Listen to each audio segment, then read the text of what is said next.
শিখাছ কিচেনলৈ সকলোকে স্বাগতম আৰু অভিনন্দন। আজি মই বনাবলৈ লৈছোঁ চিৰাৰ এটা ৰেচিপি। তাৰ বাবে চিৰাখিনি মই ভাল ধৰণেৰে ধুই লৈছোঁ আৰু ধুই পেলাই এইদৰে খৰাহি এটাত শুকুৱাই ল'ব।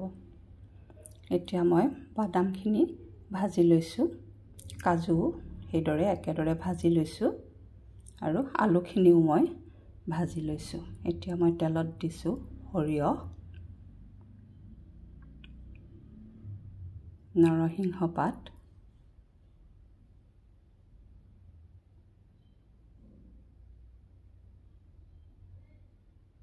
শুকান জলকীয়া, কেঁচা জলকীয়া,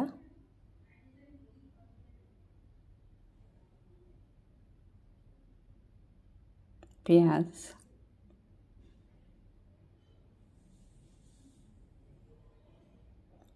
বন্ধাকবি,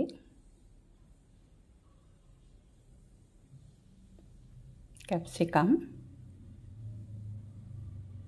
অকণমান হালধি দিছোঁ, প্ৰয়োজন অনুসৰি নিমখ, ভাল ধৰণে এইখিনি লৰাই লৈছোঁ। এতিয়া তাত দিছোঁ অকণমান চেনি আৰু ধুই লোৱা চিৰাখিনি দি দিছোঁ।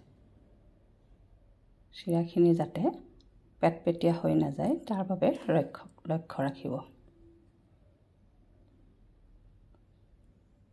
এতিয়া ইয়াত মই ভাজি লোৱা আলু, কাজু, বাদামখিনি দি দিছোঁ আৰু লগতে দিছোঁ ডাব নাৰিকলৰ ভাজি লোৱা। এতিয়া ইয়াত দিছোঁ মই এচামুচমান চাট মছলা আৰু বগা জালুকৰ গুড়ি।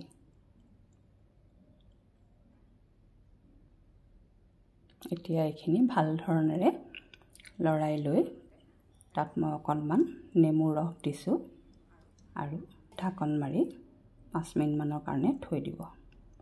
যদিহে ৰেচিপিটো চাই ভাল পালে তেন্তে লাইক কৰিব, শ্বেয়াৰ কৰিব, কমেণ্ট কৰিব।